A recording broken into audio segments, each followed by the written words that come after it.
Hey everyone, welcome back to the Bikepack Adventures Podcast. In this episode, I speak with Matt and Ali about their upcoming plan to cycle across Canada following the Great Northern Bikepacking Route.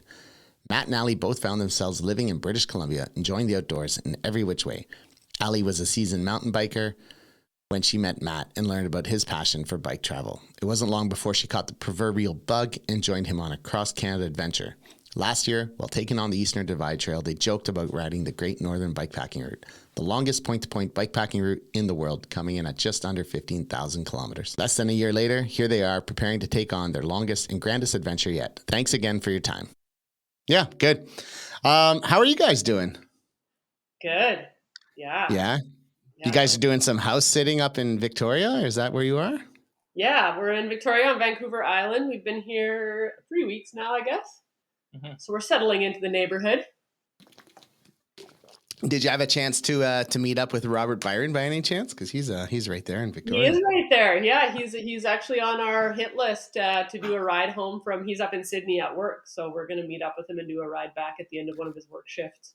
Oh, nice. Yeah, that'd be great. Yeah, and we're in this funny kind of limbo right now where our bikes are for sale. So every day is like, okay, maybe we can go for a bike ride, or maybe we're not going to have bikes by the end of the day. Right. So, but you have your panoramas already, right? We do not. Oh, okay. Because it looked like, I thought in the video you had them. I wasn't sure.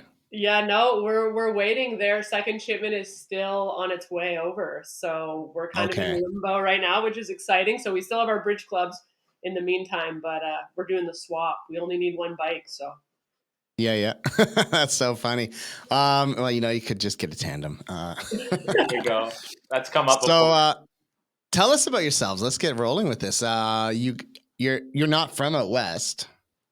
No, not originally. No, I'm Ali Becker, and I grew up in Saskatchewan originally. Okay. And I moved out west. Somehow I always knew I wanted to live in the mountains, even though I was like a born and raised flatlander. And so I relocated out west when I was 20 and was lucky enough to stumble into the beautiful Kootenay region. Right. And so that was a life changer for me. And I never wanted to leave after that. So BC's kind of been like home base for the last almost 20 years. Very cool. And how about you? Yeah, so I'm Matt LeBlanc, and I'm originally from New Brunswick on the East Coast. And my whole family relocated out to British Columbia when I was 8. So my dad was in construction, and BC was booming at the time. There's a lot of work in Vancouver. Yep. So, and I was lucky. I was fortunate to have very adventurous parents who were always into camping and fishing. And so, it's like the questions I'm going to ask. So, yeah, they made the leap. They figured that my sister was 6, I was 8. We were young enough to deal with that kind of transition. And they had sat us down before school was over and said, we're going to go on this amazing adventure. They really pitched it. And so we drove cross country. We'd never seen major cities. We'd been to Halifax, my sister and I. So it was a pivotal trip. And then being out west would be where I called home ever since. Yeah. That's wild. Yeah, I guess as soon as you say your name, I'm like, oh, he must be East Coast because otherwise, if you're anywhere Quebec or Ontario, you'd be like LeBlanc. That's right. But you said like LeBlanc. Yeah, plenty of them in the phone book on the East Coast. That's for sure. Yeah. And so how about you? Ali, how did you get your start into adventures and stuff? Were you from a very adventurous family, or was it more of something that came later in life? Yeah, it kind of came later. I rode bikes as a kid. I was super blessed that my parents wanted to put us on 2 wheels when we were really little. I had 2 older brothers, so I was always trying to keep up to them. So yeah, I was fortunate to have bikes in my youth, and I lived in a small rural town, and it was like bikes were transportation and recreation. So it was a great way to get around and hang out with friends and get out to ball practice by myself. So that was like bikes were big for me, and basically till I got my driver's license. And then that thing just like rusted in the garage for years. And I got into just driving vehicles, and that was my thing. And then when I went away to college, I took a work practicum actually in BC. And when I moved out there, it was like a mountain bike mecca, this little town called Roslyn. And I got introduced to mountain biking, and it was just so cool. It was like such an eye-opener. It was so much fun that it was the first time in my adult life that I started riding bicycles again, and I was just all in. Like, I went for my first ride, and I think like 2 weeks later, I was at the store shelling out cash to get my first hardtail. I was just totally hooked.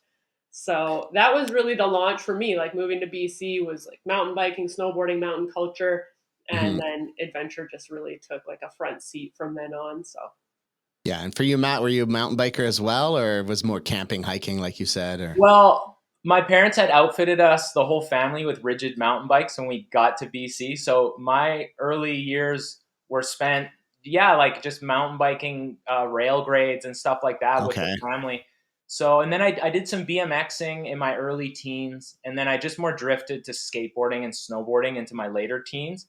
And bikes really took a back seat for a while until I'd say my mid 20s.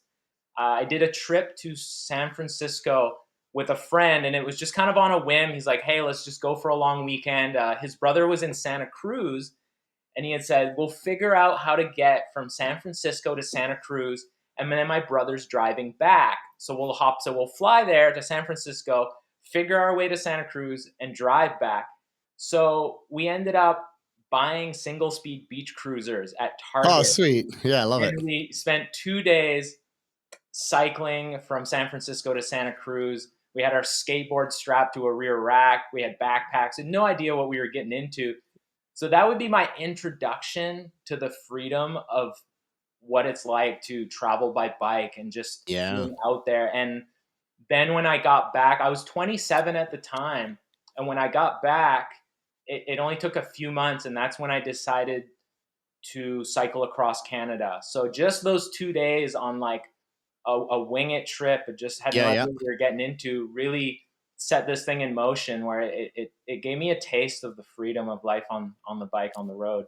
I feel like I've heard like I've heard this before. It seems like a small, simple trip that was so easy leads to like a Yeah. major decision that is like head over. The water's way over your head. Yeah.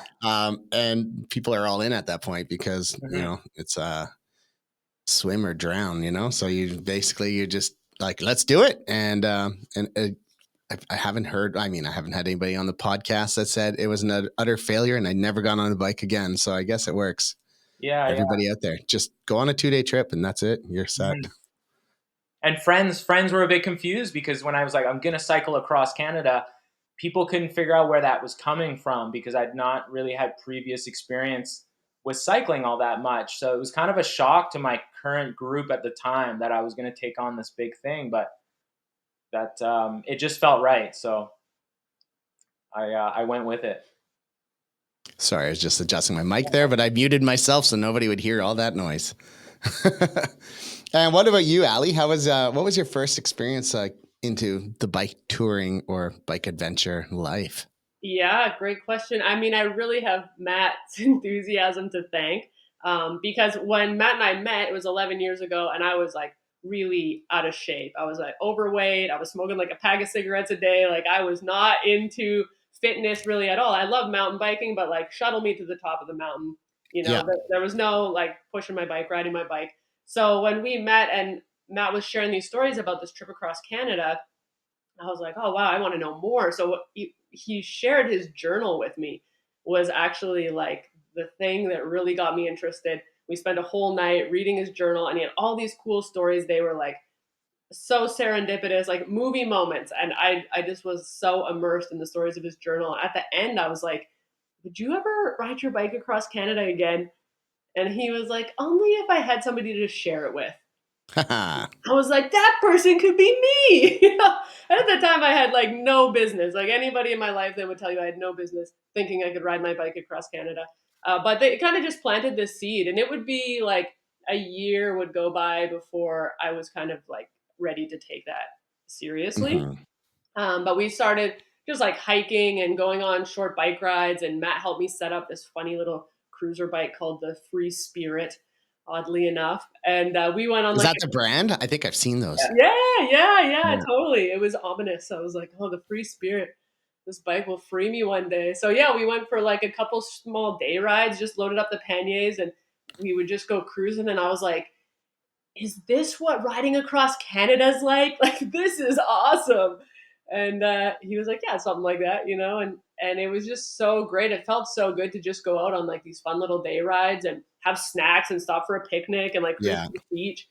And that really made me feel like I think I could do this. Like if every day crossing Canada is like this casual, which spoiler alert, it's not.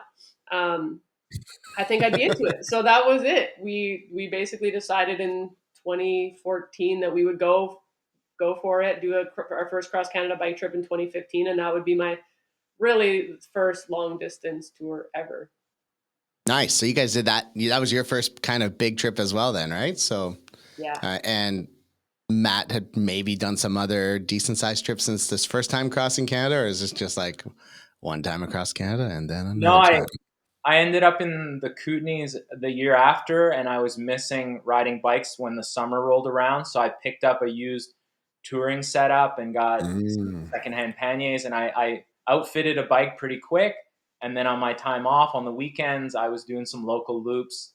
It was such a beautiful area, and spring some years hits really early, and it's just great temperatures. So yeah, I scratched that itch that first summer in Nelson, just doing some local tours. And then one of the first adventures Ali and I went on, actually, I'd convinced her to strap a bunch of stuff to her mountain bike and just like wear a backpack, and we just did a quick overnighter. So yeah, I was definitely keen to take on. I just at that point loved exploring new places, loved exploring by bike and camping.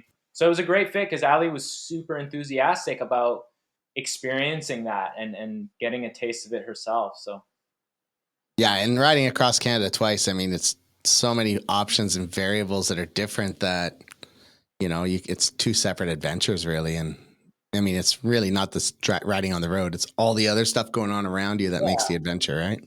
That's it. And it was a chance for us to talk about gear, make some bike choices. We spent like almost, I think, a year prepping of working and saving. So it was cool to do it on different bikes, different setups. Yeah. It was great. It was a really cool experience. Your first trip across Canada, how was it? Like, what kind of bike were you using? How was your packing? I mean, I assume it's the stereotypical story of I had way too much stuff and I slowly trimmed down, or maybe you never did, and then you only kind of figured that out years later. Yeah, I took an interesting approach. I got a hybrid, like aluminum bike, and then I towed. It wasn't a bob trailer, but it was very similar to a bob trailer. It was a bit smaller than the bob trailer, and I just had one big dry bag with all the stuff. So it had its pros and cons. I was lighter than most touring cyclists that I ran into going across Canada or doing big trips. I was a bit more streamlined. Yeah, I'd say you're a little bit more aero, right? Yeah, and the aluminum 700C wheels on the hybrid bike was quite efficient, and I had no background in cycling, so the upright position was, I think, a better position to get used to overall. And it just, I didn't know any different. It worked out great. I felt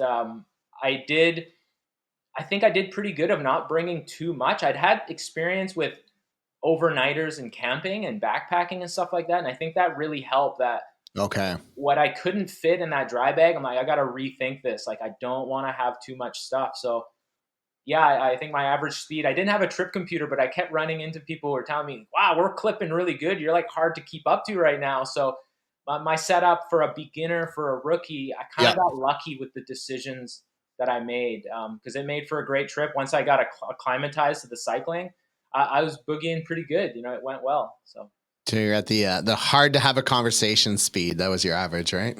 Yeah, that's right. Yeah. Good. This sounds like a zone 3. No, I don't know.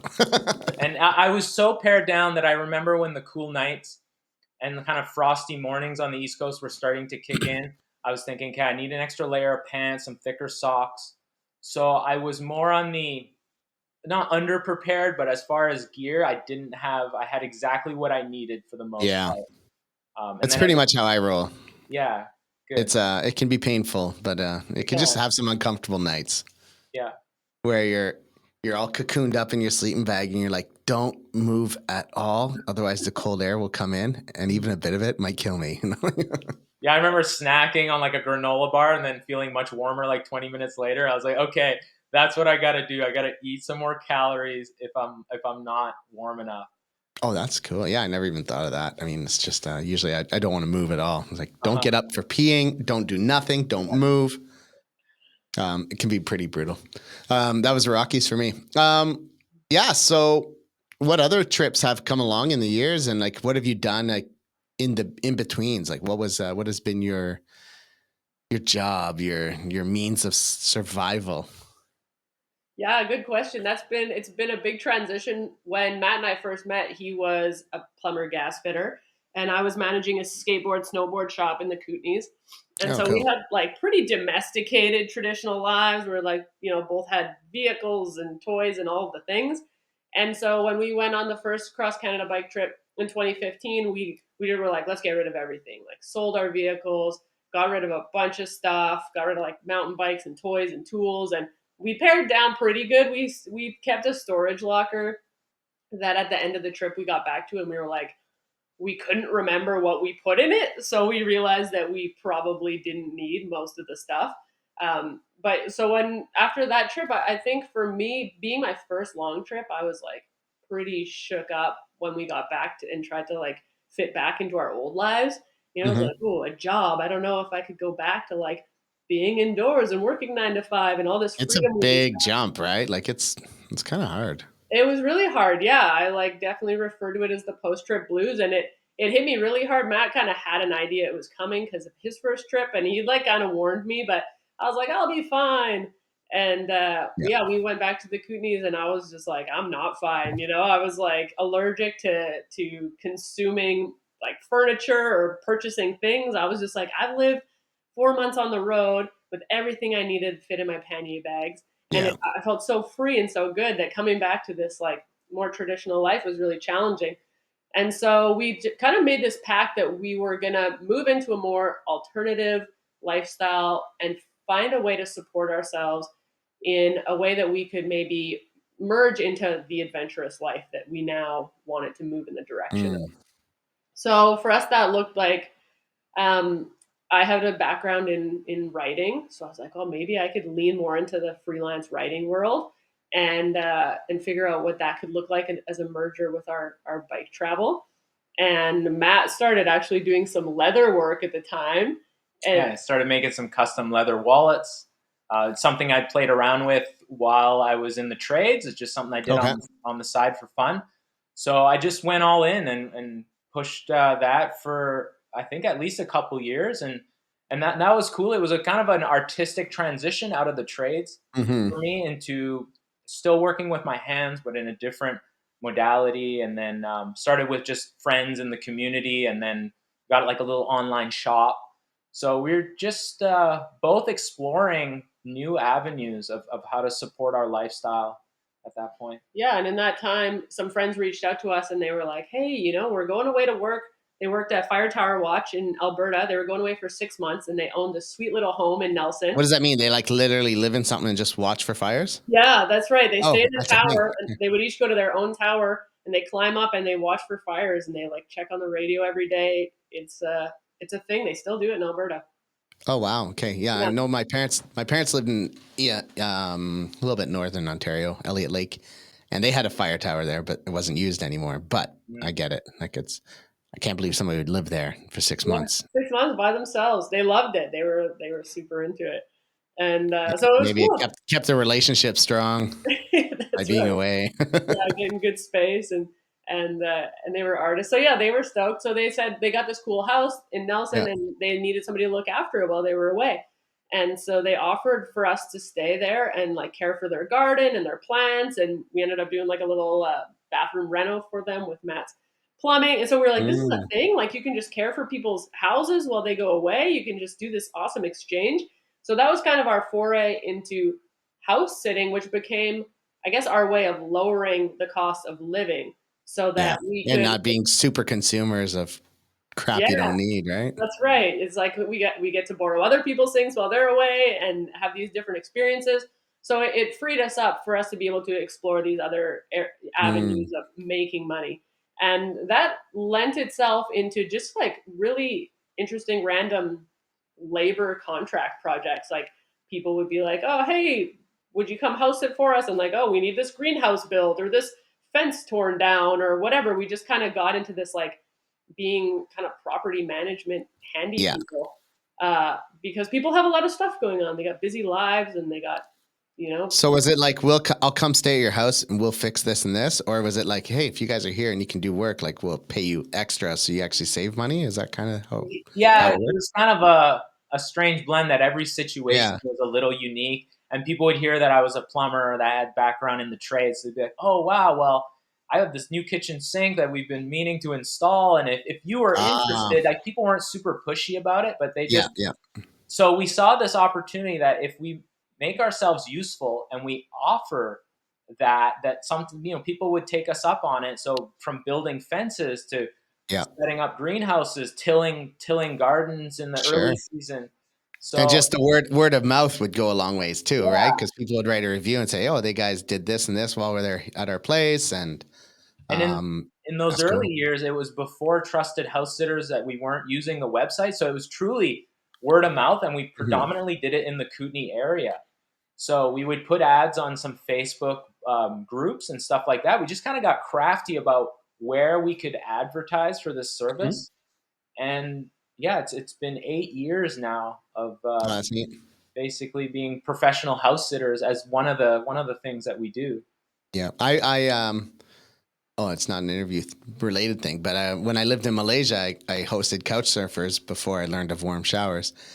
And I had this couple there. They were Finnish. They both had PhDs and had just stopped everything and were just traveling the world. And I think they'd been on the road at like 13 years at that point. wow. And they would stop for, they would travel for 6 months and then stop for 6 months or whatever and just house sit.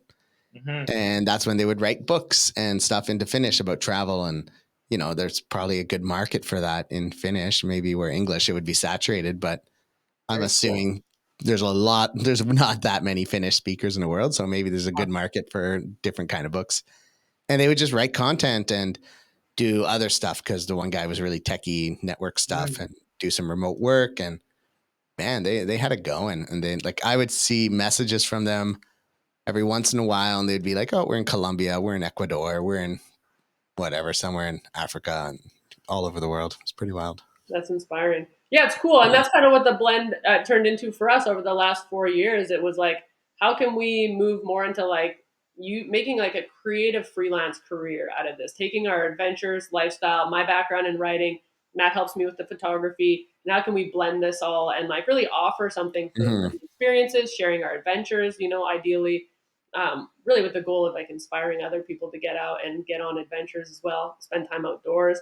So we started moving in that direction, and there's been just like it just felt really organic, like it's lined itself up. There's been a lot of cool opportunities to share riding, to talk about gear and adventures and bike packing. Mm-hmm. Got to work with a few Canadian tourism bureaus from small Oh, communities. cool. Yeah, make some bike packing routes in the Kootenay region that kind of highlight the communities and the areas and Mm-hmm. the opportunities for bike travel. So yeah, it's kind of been this like eclectic mix of Matt says like we're professional nomads, and it's been a really cool lifestyle. So I'm going to ask you the question that I never ask, and it's always on my mind. And it's because I adore the idea and the concept, but I don't know, maybe when I moved back to Canada after 15 years living abroad and stuff, and then got a job as a teacher that has a pretty good pension and stuff, it now gets me on this question is like, what about the future? What do you do when you're old? So like, does this ever come up in conversation? How do you address this? Like, I don't know. I'm just wondering. I'm like, I'm so deeply, Yeah, you know. I'm not sure. I suppose I've just for myself patterned living a bit more for today, and it's not Yeah. that I don't plan for the future, but just following what feels right in the last few years, and it's just felt like the right path. So um, I think the biggest thing for me and is it's overall it's led me to be a healthier version of myself. Mm, And so, because I recognize that the amount of unknowns is even in our transition from house sit to house sit, having faith that things are going to take care of themselves or that I can problem solve, that I can just stay on top of some of that chaos has required me to become a healthier version of myself. And now I just okay. have faith that I'm better equipped than ever before to handle what's coming in the future. So whether I joke today that if it got to a place where retirement was a sticky situation for us, we could start like a landscaping gig, and we could stay fit that way. Like, because we It saw, might take us a while, but we'll get it done. yeah. So it was, we kind of joke about the different options, like kind of not Yeah. worst case scenarios, but we play around with what it might look like if we still need to support ourselves. But I think the idea is to have this adventure lifestyle continue to provide for itself, and not just to expand and to Yeah. grow. So yeah, whether it's And real. writing some Sorry, books. go ahead. Sorry, go ahead. I didn't mean to interrupt. Yeah, that's all right. I mean, Allie's always had a plan of putting out a book or two. So, there's all these different ideas of where we could pivot. Yeah. And yeah, I think the answers just kind of come, right? So it's like, maybe I overthink it now that I'm in this situation. I'm married and I have a kid, and I got the job that's, by the time I'm 62, will have me a pension that's probably not that great, because I started teaching in Canada so late in life. right. But that's all good. I mean, I don't mind. I have 2 months off in the summer, so it's a pretty sweet gig as far as having a career goes.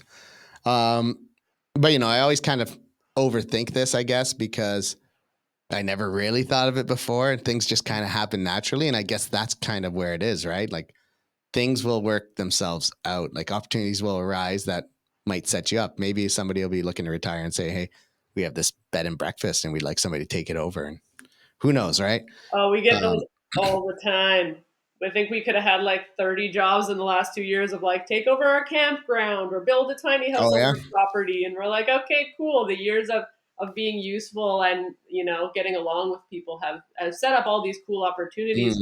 But I think we're both kind of like, we're not really ready to take kind of more of that stable path yet. We're like loving the adventure lifestyle, and we're like, ideally, I mean, it's super interesting, I think, right now with like the way the world is with the future and money and housing and all the things. It's like, what is, quote, retirement going to look like Yeah. in 30 years? It's like, it's hard to know. Yeah. And do you mind if I ask how old you guys are? Yeah, I'm 38. Okay. Yeah, and I'm 39. I'm 1 month out from turning 40. Oh, okay, sweet. Yeah. So I guess I was right around that age where I was like, okay. I mean, when I met my wife, she already had her PR for Canada, or she was in the process, had applied. So it was inevitable. She had to come to Canada because, it's a much better passport than the Iranian passport, and it'll provide way better future for her. Right. So it was like, okay, I'll go to Canada. But then I'm like, oh, now I got to do the normal thing, and I never thought I would come back and do it. So I guess things just work out. Things happen. That's sometimes right. out of our control. At what point did you guys, let's switch things up here. At what point did the two of you get more into like the bike packing aspects? Was it kind of like mixing towards Allie's mountain bike life, or Yeah, you just want to get off the beaten path? Yeah, I think it was funny on the first that ride in 2015. We got to Sault Ste. Marie and we stayed at this really cool bike shop, Belarusian. They take cross country touring cyclists. They let them stay in this little campground out back. Belarusian, I love it. Yeah, Belarusian. Russian, okay. Belarusian would be cool too, though. That'd be cool. And we were hanging out with the team there one night, and we were just talking about the route that we had gone. And the guy was like, "Oh, there's this really cool Trans-Canada Trail route from here on. There's like a bunch of dirt roads. It goes through this cool Amish country. It's way quieter. You guys should consider taking it." And up until then, like, we had surly disc truckers, and they were super competent. But as a new cyclist, I didn't know how competent they were. And I was used to like a big full suspension downhill bike, and this thing seemed like, I don't know, maybe it's fragile. And he was like, "Oh, no, it's not like the bike can handle it. It's, can you handle it?" And I was like, "Oh, okay, cool." So that next day, they set us up with this route from the bike shop. And it was so cool. It was the first time Matt and I got to ride like side by side on the dirt road. Oh, right. Yeah, because you're not on a side of a highway. Yeah, we like took our headphones out, because up until that point I've been like listening to music and podcasts. And we just got to chat and like share this road, and it was so quiet and peaceful. We're like listening to the birds. I was like, whoa, this is super cool. Yeah. So we kind of aimed to finish that trip in that way. And then when we got to the East Coast where Matt's parents were, we were like, if we could do this trip over, we could prioritize going on more off-road routes, like trails, secondary roads, however we could kind of redo cross Canada more off-road. And so that led to 2018. We decided to go across Canada again, but do as much of like the Trans-Canada Trail as we could, Right. keep it super off the beaten path. So I think that was our first foray into. Yeah, at least the Trans-Canada Trail through British Columbia, we knew we had looked at that and that looked like that was a go, and that was a super cool adventure. The Kettle Valley Rail Trail and all that. Yeah. And then once we got into the prairies, we just took range roads. We just kind of pieced it together as we went. But then you get funneled back to the number one highway through Ontario. So awful, right? Highway 17? Yeah. Brutal. Yeah. Just disgusting. So that's why with the Great Northern Bikepacking Route, when we first heard of it, it felt like the route for us, because we had talked about in the past, you probably have to dip through the U.S. to keep it more in that theme of off-road. So but yeah, that trip was our foray into spending time off-road. So that would be round 3 for me, second round for Ali. That's awesome. It's kind of how these chapters have gone, that we spend a year or two away from a big bike trip, and it just all starts to come back of how we would do it different. We're just different versions of ourselves. Yeah. And it starts with just talking about it, and it evolves into, okay, we should do that. So yeah, I have it on good advice that in the next 5 years or so, they're going to have a trail/path or something along the side of 17. So you won't actually have to walk or ride on Highway 17. Cool. So it's supposed to be from Thunder Bay all the way to Sault Ste. Marie. So that'll be epic if they actually do it. And that's Jim and Mary Boat. When I had them on the podcast, he's deeply aligned with, like, he was involved with the Waterfront Trail and all these other things. And he told me this is happening. So he's like, just keep an eye out for it. Oh, great. That's amazing. Yeah, awesome. Yeah. But I don't know if that would change Matt's desire to like make him stick it just in Canada, because it's going to be better riding in the US side, like actual trails and stuff. So totally. Yeah, we're excited about that part, because we were kind of like, oh, it would be so, we said to ourselves, we'd never ride across Canada again, because there's so much to do. There's so many routes to ride. There's so many places to go. We're like, we would never do cross Canada again unless there was this really cool off-road route. So last year we rode the Eastern Divide Trail, and just before we went to ride it, we saw this post on Facebook from Matt Cady about the Great Northern Bikepacking Route, and we're like, oh, somebody did it. We're gonna have to go. I know. I remember when Matt first reached out to me and said, hey, Chris, I have a vision of doing this. And I was like, right on, man. I've been thinking about this for a couple of years too, that somebody needs to do it. I just don't have time to like put the thoughts into it in the process. And I was so happy that he was like, I'm doing this. And I'm like, yes, it's awesome. So at sometimes he sent me like sections of the route, tell him what I think. I mean, not that I feel like I was that much of an expert to do it, but, and we put him in touch with people that had other routes to stitch together. And yeah, it's pretty sweet. It's going to be sick. It's very but let's talk about your trips. Eastern Divide, Trans-Gaspésie. I'm not sure what the Great Granby is, but I'm just looking at your Instagram now. But yeah, so these are a couple big Eastern Canada or Quebec and Eastern US rides. What bikes did you use? And the Bridge Club, right? We did use the Bridge Club. Yeah, the Great Granby and the Lakes and Hot Springs were actually 2 routes that we plotted in the Kootenays for Bikepack Canada and Arrow Lake Tourism. Yeah, so those were smaller routes that we did we had some like mid-90s rigid bikes that we had like kitted up and did cross Canada on, and those things like kicked ass. But eventually we decided like, let's get some kind of more modern bikes. We'd never ridden 27.5s. We were stuck in 26s, and it was actually getting hard to find spare tubes for 26s. So we're like, maybe this is a sign to upgrade. So we did some research last, 2 winters ago, and we ultimately decided on the Surly Bridge Clubs, because we felt like they were a sweet do-it-all bike that really like fit our budget at the time. And, because they're kind of like not as crazy expensive as some of the other Surleys, right? That's right. Yeah. They have that. They're still well-made bikes that can kind of do it all. Yeah. And we really put that to the test. We really found that out on the Eastern Divide Trail. we bought them and actually had them shipped to Matt's parents' house on the East Coast. My folks are still in Saskatchewan, so last year we left the Kootenays and flew to see my family for a bit in Saskatchewan, and then we flew out and met Matt's parents, and we actually helped them with this crazy. We re-sided their house. They bought like an old home and wanted to So redo it. fun. So, yeah, it was cool. We'd never done siding before, so it was a new skill that we can add to Not the too resume. complicated, but just tedious. Yeah, it was Yeah. kind of it felt cool to get it all wrapped up, and we learned a ton. But we were rearing to go by the end of that. We were just like every day when we were done working on the house, we'd get on our bikes and like go build a loop on Ride with GPS out there and just explored all these cool gravel roads. New Brunswick's full of cool routes: logging roads, gravel roads, back roads. But it was super rainy and wet last year. Like it was Okay. like record rainfall on the East Coast. And so we were kind of contemplating going out to Newfoundland to start the Eastern Divide Trail, like at the proper beginning in St. John's. But we'd ridden Newfoundland before, and we'd never gone to the Gaspé Peninsula in Quebec, and we'd been super keen to go ride there. So we decided to abort on Newfoundland and go to the Trans-Gaspésie, and we were trying to like keep in theme with the Eastern Divide Trail follows a lot of the Appalachian Trail mountain range. Yeah. And so the International Appalachian Trail comes off the Gaspé Peninsula. So we're like, oh, cool, we can go ride out there and still kind of keep in theme with the mountain range.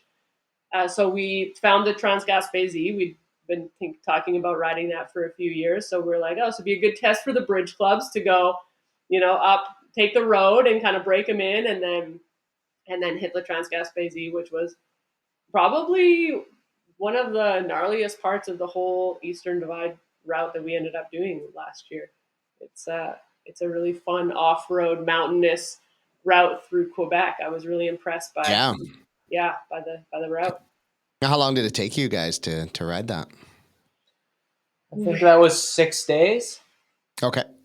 Yeah, we just had good conditions, and we had done a few days on the New Brunswick coastline to get there, which was super mellow. So we were fresh, and we just pushed some pretty big days, and so I think it would be like at a kind of a touring pace, like 5 to 8 days is probably what I think is a doable range. How long was it again? Was it 770 or something? Yeah, I can't remember the stats on that. Yeah, we probably could have taken a rest day at the end in Gaspé, because we I would say we pushed like a pretty good pace. And like Matt said, we were fresh. We'd only been on the road a couple days before we hit the off road, and so. But it was great. It was a super fun route. It was a great start to break us in, and like the bikes handled it so well that I think we felt really confident. Just like riding these like chunky rubble baby head rock rides, it was pretty rough. We're like, okay, if they can handle this, they're going to be able to do the Eastern Divide just fine. And cool. And how was the Eastern Divide? Is it quite a lot of hike-a-bike sections, or is it quite manageable? Or yeah, it's a good mix. We definitely had hike-a-bikes like every few days. It's really like a lot of climbing, like relentless climbing. Like people are like, oh, there's a lot of bursts, like short up, short downs. One guy that rode the trail with us last year, the EDT, had done the Great Divide like 6 times, and he was like, what's really different about these is like it's like a lot of punchy up and down. You're always going up and down, where the Divide's more like long, gradual climbs and descents. Yeah. And so, but it was great. I mean, coming from BC, we kind of like, we train in the mountains, so we're used to elevation. Yeah. One of the things we love. But even for myself, there were times like in North Carolina and North Georgia where I was like, this climbing is relentless. It was steep. That's pretty much that. The whole Eastern Canada is like that. I mean, you've ridden across Canada a few times. It's just nonstop hills, up and down, up and down, up and down, which is kind of different than the strenuous long climbs of the Rockies, right? So. Yeah, but I guess. Sorry. Go ahead. I was gonna say, I guess the Appalachians is even more, and like since it's meant to be off road, it's gonna be some tough work. Yeah, it felt like it was definitely a mountain range. I mean, it was just these dirt roads are going up and over. It was so beautiful. I really enjoyed the whole experience of being in a new place, the quality of the gravel road. So overall, my recollection of it was just a lot of great gravel roads, a lot of national forest, and then single tracks or hike-a-bikes to link you to the next section of great remote road. So yeah, it was fantastic. So hats off to everybody who was involved in bringing that route together. It was Yeah. a fantastic. We would have never ended up in most of those places on our own devices. We wouldn't have even known that those places existed. So it was. Yeah, It that's was a good point. And how long is it? It's something like 7,000-8,000 kilometers. Yeah, I think the whole thing is 10 if you start Okay. from St. John's, and that's about what our trip was with like our edition of the Transgaspésie, Right. and then it was actually cool because Matt Cady had put out the route and put out the feelers looking for people to kind of scout some parts of the route, and Hmm. we were looking for a route from the Gaspé to Houlton, Maine, which is where the U.S. portion of the Eastern Divide picks up. And so we Mm. were like, oh, how do we get through Quebec and New Brunswick? Well, here's this route. So we hit them up and we were like, hey, we'd love to scout some of this portion, the New Brunswick portion of the Great Northern. Like, have you had anybody ride it? And he was like, no, that'd be great. And so we were on it through New Brunswick, and it was so fun. And Matt was like, so what do you think? Like maybe next year we ride the Great Northern Bikepacking Route. And we just kind of laughed at the time. Like, we've got this 4-month trip ahead of us. We got other things to focus on. Like, we'll come back to it. And we just kind of laughed it off. But I think a seed was planted That's at cool. that point. Awesome. So, and then now here we are, right? You guys are pretty imminent to departure. I'm not exactly sure when you're leaving, but I know it's got to be soon. Yeah, neither are And we. is it a week from now? Well, we're still waiting on the bike, so it's a little bit up in the air, but Right. mid-May is like the scheduled delivery date. So kind Hmm. of somewhere in the next 2 to 4 weeks. Okay. Yeah, Awesome. That's exciting, huh? it's super exciting. Yeah, we've got like And everything go ready. ahead. And yeah, so you're predicting how much time for this trip? Because this is at like 15,000 kilometers. Feels a little bit longer than the Eastern Divide. I mean, it's 1.5 times the length, I guess. Um, six Yeah, months. Yeah. we're aiming for 4 to 5 is kind of the aim at this point, but we'll just see how it works out once we're on the road. We're hoping to be at our best and to put in some efficient days and keep moving. So where we took a pretty leisurely approach to the Eastern Divide, and I think once we regrouped at the end, we realized, okay, on a bigger ride, or if we were to do a ride of this magnitude again, we could step it up a notch and put in some more mileage, get on the road a lot Mm, earlier. So yeah, we're really excited to kind of have all of our trips come together, all that experience for this ride with this that's big, super cool. yeah. So we'll see. Our ambition would be to do it, like I'm saying, maybe 4.5 months or something like that. So tell us about your bikes and setup. I mean, I can already say it's the Panorama Taiga EXP2, the new yeah, model. yeah. We're Sick. So stoked. beautiful. Such a beautiful bike. Such a beautiful bike. Yeah, we're really excited. We rode drop bars in 2015 on the first Surly disc truckers, but this will be like my first time on drop bars in a long time. So I'm looking forward to just changing Oh, up okay. the position, Yeah. and 29s is super exciting. I think that's why we're going 4.5 months. We're going to be super efficient. So Rolling over everything like it's stopped. that's right. Yeah. Yeah. So, So you got the Taigas and or the EXPs, I should say. Since I ride a Taiga. What are you doing for kit? What's your packing setup? How are you doing? I'm assuming you're trying to be as efficient as possible. So that means lightweight, aero, whatever, yada yada. How you yeah. guys doing it? Yeah, we're gonna go. Yeah, lightweight is definitely the name of the game. We've been super blessed in the last few years to come into contact with a company called Garage Grown Gear out of the States. They're basically a hub for like ultralight through hiking gear, made by cottage brands, small makers, and so we have kind of aligned with a lot of the people that make great gear for them. So it's allowed us to really pare down Oh, like the gear we own and the weight of things. So that's been cool. So we've been able to streamline and pare down at the same time. So we're gonna go. Rockgeist was their bags were just so good for us on the EDT, like waterproof, durable, kick ass. Everything was super solid. So we're gonna go with that same thing. We had custom frame bags made for the bridge clubs, so we let go of those and we went with their. We're going with their 52 hertz mountain tour. So it's like a fully waterproof frame bag that apparently, according to Greg at Rock Ice, fits the Taiga EXP like a glove. Oh, So nice. yeah, so we're stoked. They just showed up in the mail today. So we'll be fully And waterproof. they're like thermal welded kind of thing. Exactly. Yeah, exactly. Yeah. So we've got like a welded seat pack, and then we've got the welded frame bag, and then up front is a waterproof bag. Matt carries the tent. I do the bedding. Um, so yeah, we're trying to just go super lightweight on gear. We partnered with the good people at Outdoor Research, are hooking us up with riding layers and rain gear and stuff like that. So we Oh, just sweet. kind of like went to like super lightweight, breathable, kind of as pared down as we can. It's hard in Canada because we've been in July in the Rockies and hit like crazy deep frost. So we're trying to be prepared. Like we want to have all of the warm layers, but not go too overboard. So it's like you gotta be ready for everything. Yeah, I guess the key there is to sleep low, lunch high, kind of thing. That's right. That's exactly right. I remember going through the Rockies in 2020, and it was also July, and those were some of those nights where I was cocooned up pretty good with my 5-degree sleeping bag and every layer I had on. So, or everything I could wear was on my body. So it was pretty brutal. Yeah. I mean, it can be. Can definitely get chilly. So yeah, we're feeling like we've got to a pretty good place with our like layers and stuff like that. And then we're really lucky. The good people at NRG Enterprises is a Canadian cycling distributor. They've helped us secure some support with Hope Tech from the UK. So we're stoked to have some really nice components that we're going to put on the panoramas.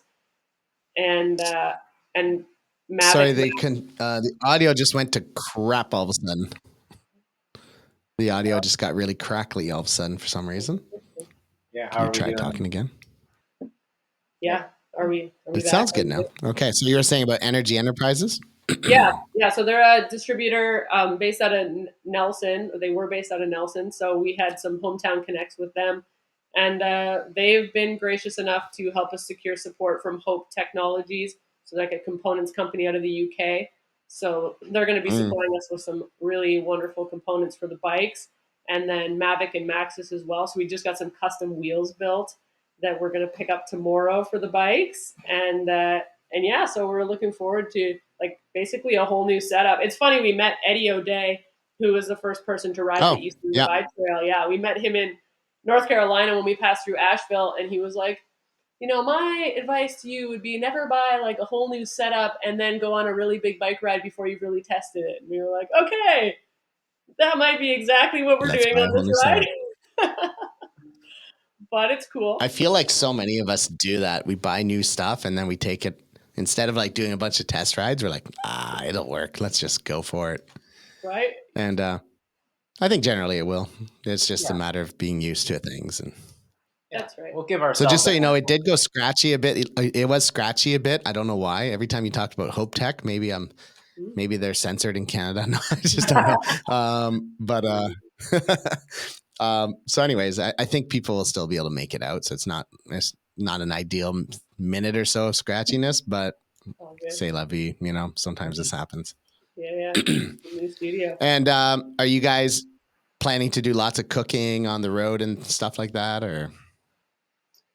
Well, we decided we've been cold soaking for years because we were kind of over like stoves. And it was actually really in the pandemic, there was like a shortage of being able to get gas, like camp fuel canisters at the outdoor store. Okay. And so we were like, you know what? And it was like kind of, you got to go out of your way and line it all up. And there was like a bit of an inconvenience, as it were. So we just went to like cold soaking. It was super easy, no cook, all that jazz. But then this year we were like, hey, maybe we should bring in some cooking apparatus so that we could boil some water, maybe have some eggs and some dehydrated meals every once in a while. And so we are going to cook on this route. By cook, I mean like probably just boil water for certain things. But otherwise, we like to keep the kitchen set up for hot soaking. Yeah. Yeah, hot soaking, exactly. But yeah, our focus has really been to like try to eat more real food on the bike rides.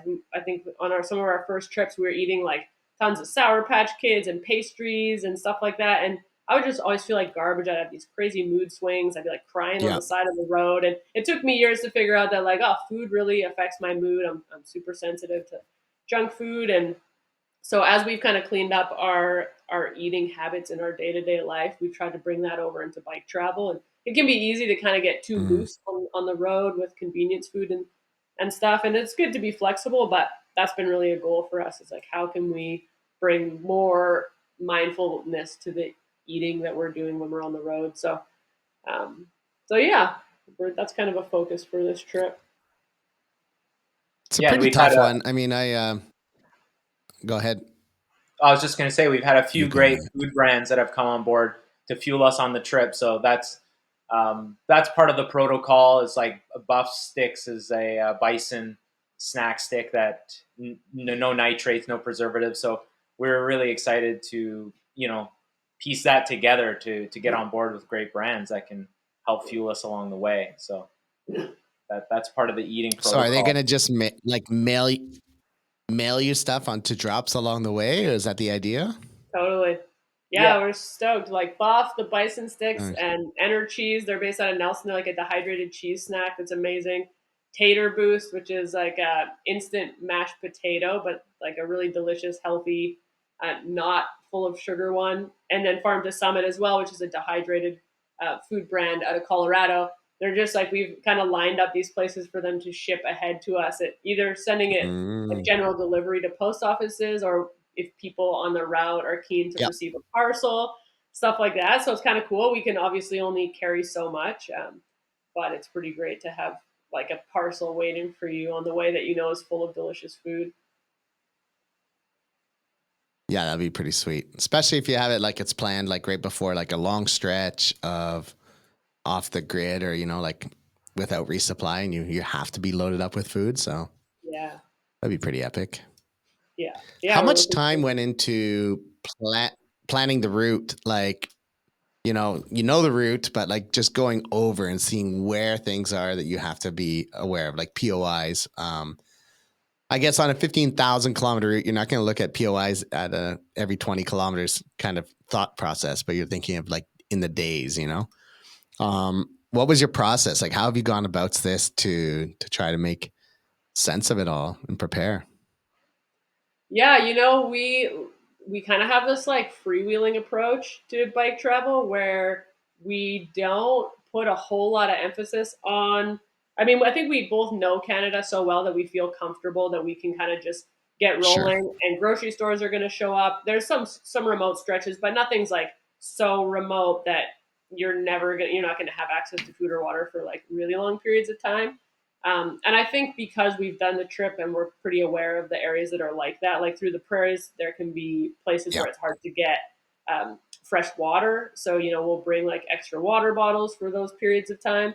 But overall, when it comes to like camping and stuff like that, we just kind of like pull over and set up the tent where we end up the day. We're not so much Hmm. like, oh, where's a campground or a good camp spot. Matt Katie's done an amazing job of loading up the POIs on the map. It's unbelievable. So that I guess Oh, gives has you he? some I haven't confidence. looked Yeah. at it that close.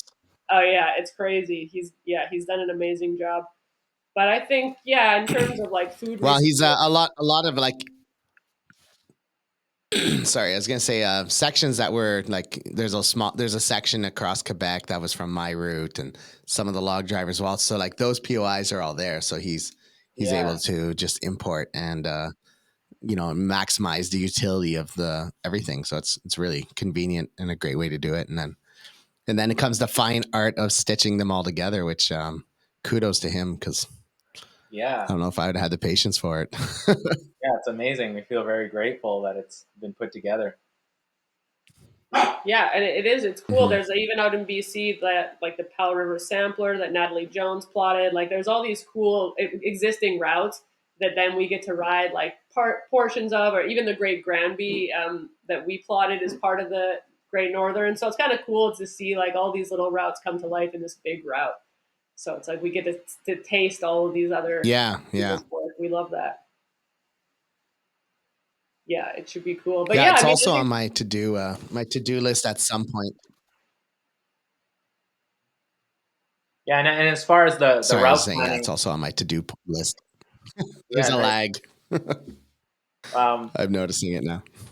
in our You go ahead.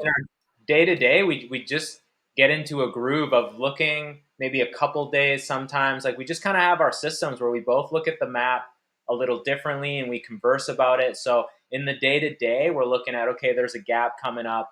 So the resupplies in a combo of Google Maps, just the different resources we have. So we've got a pretty good system of kind of winging it, but also staying prepared and planning ahead. But it just kind of happens naturally once we're on the road.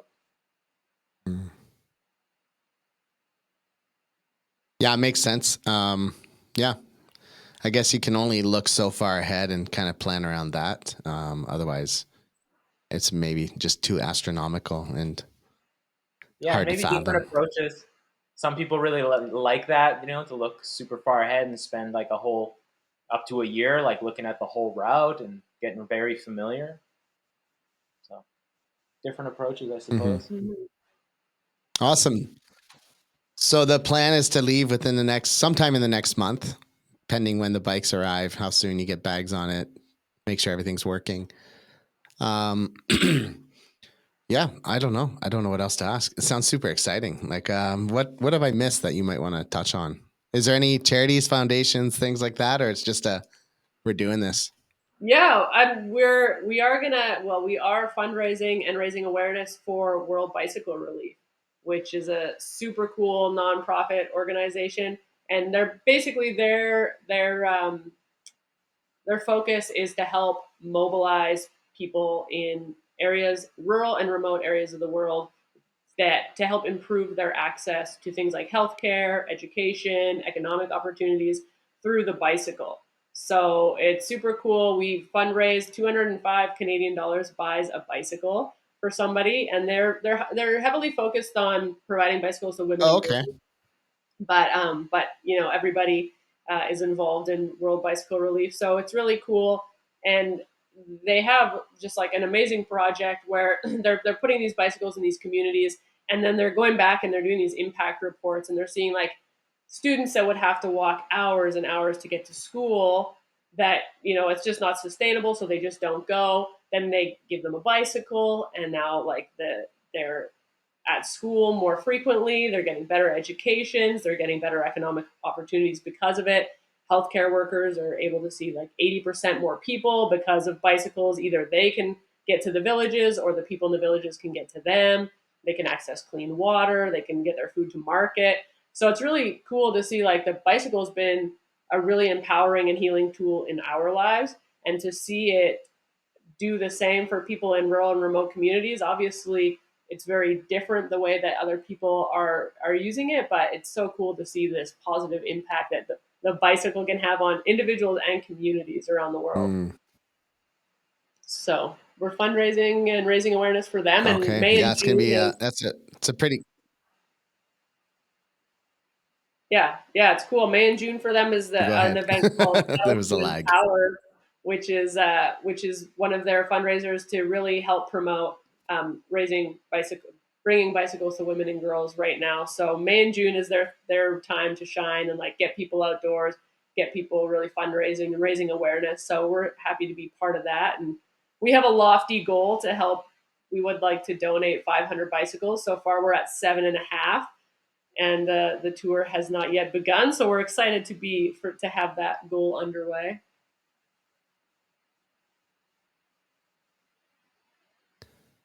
Yeah, that's pretty lofty, but I mean, it can be done. I've seen some pretty amazing fundraising happen over the years following various adventures, and who knows, you should possibly be able to get there. I mean, that's the hope, right?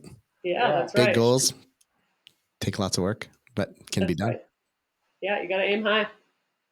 Awesome. Anything else that I missed anything else I missed that you'd like to touch on?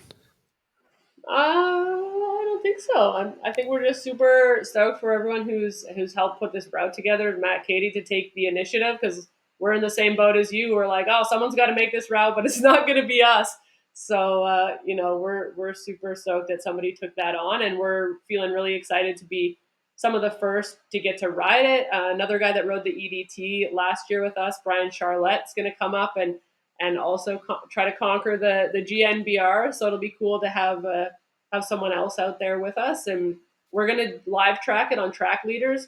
So we're really hoping that people are going to want to get together and ride a part that goes through their backyard with us. We're super welcome to sharing miles with other Very cool. cyclists.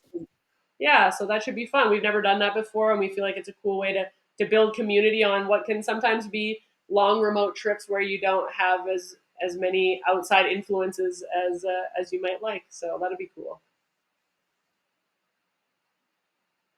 Mm-hmm. Yeah, absolutely. I think it's going to be really cool. And I mean, I'm fairly certain when you come through this region, if I'm available, I'm not working, or depending when it is, if I'm free to do so, I'll try to join you guys for a few days. But fingers great. crossed, who knows when it'll be, right? So it's quite far in the future to plan right now. But anyways, I am back with Matt and Allie after a little bit of technological issues at the end of the last recording, and we are doing a redo. So we're going to dive right into this current trip. So what the plan is, we know we've already covered, I guess, everything kind of else, your back past and all that. And so tell us about this upcoming trip. I mean, I know what it is, and I'm really jealous. And let's dive into it. Meat and potatoes. Let's go. Yeah, the Great Northern Bikepacking Route. So we had first stumbled across it when we were in New Brunswick and connected with Matthew Cady about scoping out parts of the New Brunswick route and checking that section out. It was so great for me being from New Brunswick to explore a different section of New Brunswick. And towards the end of that, when we were about to branch off into the US, we kind of joked that maybe this would be, once this route was ready, maybe this would be the next big trip. So that's where the seed was planted. And then once we saw that he had launched the route, it went from it's something we could do to let's do it. It didn't take very long for that to take place. So it feels like it's the route for us, because we've joked about this in the past of the only way we'd go across the continent once again would be off road.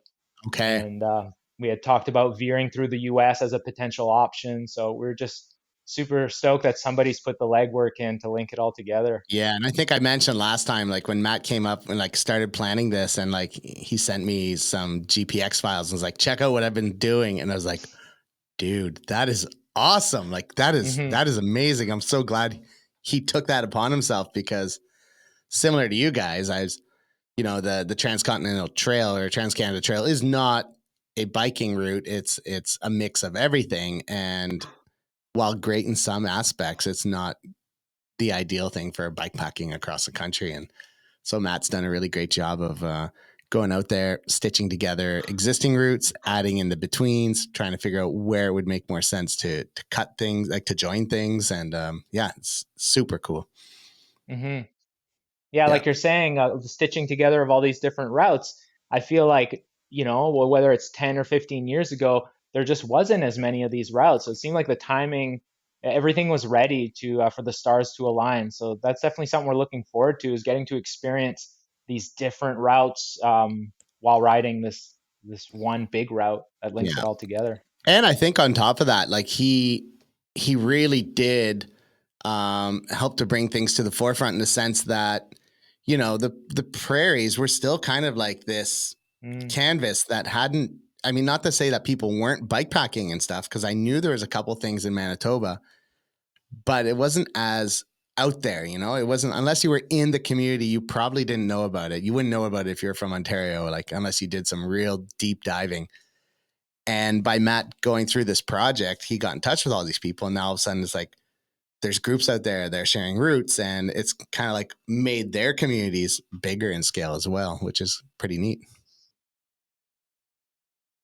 Very cool. Yeah, we're hoping that we can bring some more attention to all those route creators and all the routes along the way. And obviously, like this huge undertaking by Matt Cady, like bless his heart to take this all on. So I think there's been a lot of us out there who are like, oh, it would be so cool to do it. But the fact that he actually put in the work, we owe him big time. Absolutely. And I guess as I think I heard there's somebody else that's going to be taking on the whole route this year as well.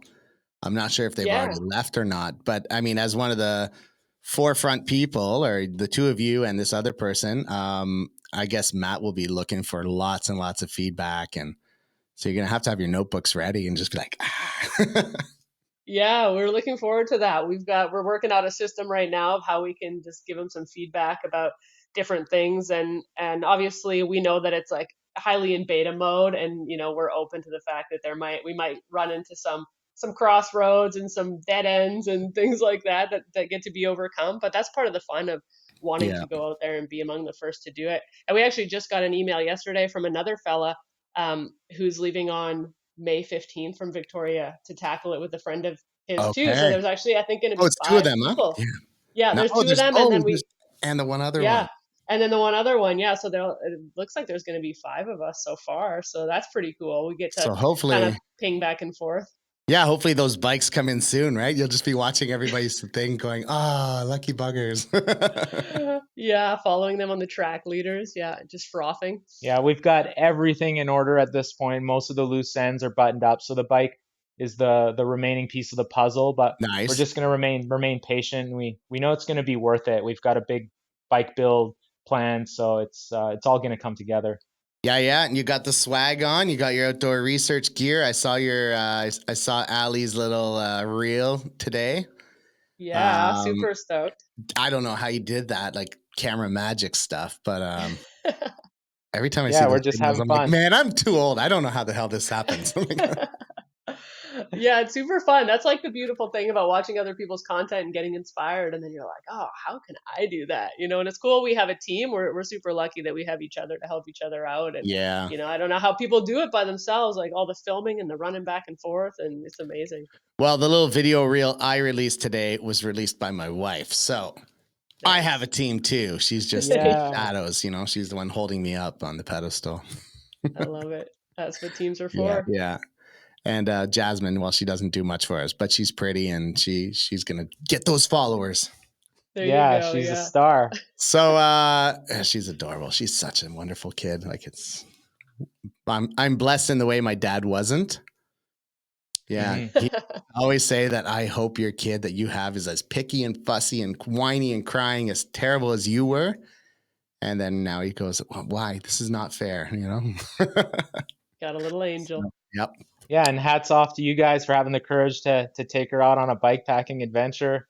Yeah, that's great. Yeah, we didn't do one last year. The year before, we did the Petit Train du Nord, so from Mont-Laurier to Montreal. But we used a camper trailer with us as well. So I would shuttle back. I would race back and have my fast ride to get the SUV and the little camper forward, and then we'd cruise along as a family. And then I'd just go back another 25K and get the car again. And it worked really well when she was 6 months old. Now she's a legend. She's going to be biking on her own before you know it, right? So. Yeah. Very cool. She'll be on the GNBR next year. Maybe if I'm riding. Yeah. Yeah. Cool. So tell me, like, tell us a bit more about the route. I think like some people will know about it, but there's going to be lots of listeners in the US or UK. They're like, what is this GNBR? And so what is it? And what is it? Well, it is currently the longest continuous bikepacking route in the world. Go which is Canada, amazing. go. Yeah, go Canada. It comes in at 14,300-ish kilometers, which is like roughly 9,000 miles. And that doesn't include side trips and here and there's and, wherever you can add on a little bit that you'd like. So yeah, it goes through 10 Canadian provinces, 3 United States. We're going to start in Victoria and it's going to end in St. John's, Newfoundland, but you could really go either way. 120,000 meters of elevation throughout the whole thing. So it's a good route to contend with. Yeah. And it does link a lot. It uses some of the Trans-Canada Trail. It links some existing cycling networks. But Matt Katie's gone like above and beyond to link a lot of cool back roads and logging roads and range roads through the prairies. And so, yeah, it's predominantly off-road, 80% off-road, I think. So that's a pretty impressive feat to be able to link that much off-road terrain throughout. And it's really, really hard. Like when you start going into it on Ride with GPS and you're like, Oh, I'm so close. I'm at 79%. And then you start looking and you plot something and then you fix it and then you do something else and undo it. And just to try to keep it higher, like, cause people want more gravel and trails and, but it can be very challenging. And especially when, some township will come and pave 10 kilometers of road next year or 100 kilometers of road. And, um, or trees fall down in the woods or somebody puts up a gate and things like that. So, I mean, it's great that you guys are getting out there. You're doing this. You're going to be able to give them so much feedback on it and iron out all those kinks. That's right. Yeah. Well, that's one of the things we're looking forward to. Even with the Eastern Divide Trail that we rode last year, it was pretty new. Like Eddie O'Day had ground truthed it, but there was a lot of stuff, like you're saying, trees down, stuff that was impassable. Luckily, we had a guy going south to north that he gave us a bunch of feedback. And Okay. then just between the 6 of us on the trail, we started like a little Instagram group and we could just kind of like feed each other beta. And it's great because I think Matt's really open to feedback and kind of Yeah. adjusting the trail and tweaking it where necessary. That happened for us when we scouted some of the New Brunswick portion last year. It was like, oh, this is like, it's kind of rideable. It was like an ATV track that was super rough and really not that fun. And I think it's hard for a route creator because you got to figure out, okay, who has good beta and feedback and who's just complaining. Everybody likes a different Yeah. style of off-road riding, so you got to take that all into consideration. So we're going to try to step back. Maybe if you're having a rough day, you don't want to give them the feedback right away on that section of trail, and try to be mindful about giving like really good constructive feedback. Yeah. So. Especially in like, sorry, my throat is getting rough. I had a bit of a cold and it's going away now, but you know how the after effects are. I was going to say it's really tough in like Quebec because it's not legal to ride on ATV trails and stuff. People do, and that's cool, but you can't make that into like a legit route, right? Because if somebody goes and is like, well, I'm riding the route, and the next thing you know, there's conflict. And so it's can be tough at times, and when I made my route, I went out to test it and, to check it over. And I was like, oh, that's an ATV trail. Like, stupid computer internet stuff. Like, how did I not know that? And then you start looking for alternatives and how to modify things. And it's tough. It's a lot of work. Just Quebec itself. And I can imagine the whole country, it's huge. So how long are you guys figuring to take this, to do this trip? What's kind of averaging? Like, what do you guys usually average when you're off, on more trail bike packing type stuff versus road touring? I mean, obviously it's going to be a little bit less. Yeah. It's varied quite a bit in the past. So we're looking to streamline and have our setup a bit more dialed in and just take less of a leisurely approach. So find some happy middle where we're Okay. boogieing because we understand the magnitude of how big the trip is. So we're just gonna get into it and ease into it and kind of ride into that fitness in a sense, not push ourselves too hard Yeah. out of the gate, but try to stay consistent and set, if we can break 100K at least most days, and then slowly kind of build on that and see what kind of rhythm we can get into, where we've pushed 130 days and that 130 kilometer days, and that depends on obviously the conditions and how you're doing that day. But so if we could average 120, 130, Yep. and and get into that flow, I think that would be sustainable for us. Yeah, I think BC, obviously, the terrain just lends itself to shorter days off road. So we kind of, have to accept that, hey, maybe we'll get 60, 70, 80 some days. Hopefully make up for some of that in the prairies. Yep. If you get a good tailwind and. That's right. If we're lucky enough. And we've had that experience of both, like a tailwind going into Winnipeg once, going like, we did like 160K, and then having a headwind in Alberta where we went like 30K in a day. So, we're embracing it all. But I think we're trying to round about like 4.5 months would be pretty ideal. That would Okay. give us enough time to like leave here in decent weather, let the high mountain snowpacks melt a little bit, and then hopefully get to New Brunswick or Newfoundland before it's full on East Coast fall hurricane season. Yeah, exactly. And I also like, I know when I rode across part of Canada down to as far as Winnipeg, from the west to north and then to Winnipeg, I had a 343 kilometer day with an amazing tailwind, and I was just on my aero bars for 10 hours because I was like, why would I sit up, Yeah. And And then had a friend that rode across like a year later, and he's like, dude, every day is a headwind. He's like, I'm making no distance. It's like 2 weeks of headwinds. And I'm like, sucks to be you. Like, Mm-hmm. there's just you cannot guess, it is what it is when you're there. And That's right. it's hard to plan for. Like when people try to do fastest time across Canada and stuff, it's like, well, the one thing that's going to get you is getting a headwind at the wrong time, and you might not be able to account for that. Like if there was anything to account for, if you're looking at a long-term forecast, I'd be like, all right, what are the winds in the prairies coming up? Because forget the mountains, forget rain, forget everything. Just what are the winds?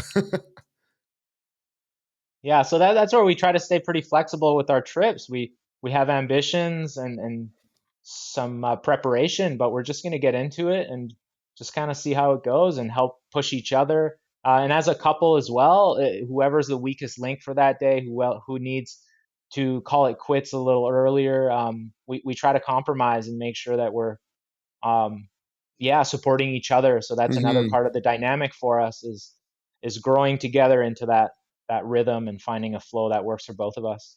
Yeah, you definitely do, because like if you try to push your partner too much and all of a sudden they're not feeling it and they tweak something, a muscle or the knee swells, now you lose days, right? So it's like you gotta understand that people have different physiology and different abilities, and especially over longer durations. And you as Matt could be feeling it one week and it could be Ali the next week, so you got to kind of respect that, right? Mm-hmm. I'm not sure I'd do good with a partner long distance. Sorry, Seema. Yeah, and I think our first cross Canada together touring across was a really big learning curve. And after that, we realized that we work really well together, and it was just us chopping wood on that trip of earning our Nice. stripes, and then many trips since. So we've worked out a lot of the kinks, and we tend to bring the best out of each other. It's helped our relationship grow in the long term. Like I said, that first trip was probably the most trying. And then after that, once you take a break from a big trip, we just both get that urge to get back out there. Yeah. And all those like little arguments you had in the first one, you're like, wait, we don't need to have that. Like we miss traveling so much. Let's like, go one step higher and in our relationship, I guess. And yeah, I could see that. Yeah, it's cool. Every trip kind of builds on itself. So yeah, it's been great. Yeah, we're at the summit. We're showing the Slow Lane, which is a documentary that was just released recently, and this couple, they've been bike touring since like 1998 or something, and I mean they spent the last 8 years back in Canada, but everything was like always gone biking, and just amazing. Like I don't know, like you think if you can handle each other for 20 years as a married couple, that's pretty impressive. But if you can do it on a bike, that's really impressive, It sure is. Totally. Sharing a tent, sharing small spaces. And yeah, it really teaches you a lot about communication and, self-awareness and just learning how to be open and be flexible and be patient. So it's cool. You get a lot of life skills out of it. And yeah, definitely helps both of us grow. Cool. So let's talk about like the route in general. Do you have any anywhere on the route where you're more concerned? Like where it's going to be harder and you're going to have like resupply gaps or things like that. Like how have you looked at it? Because when you look at a route that's 15,000 kilometers long, there's a lot to consider, and it's not 800 kilometers where you can say, okay, I need a resupply in this town. How do you go about it?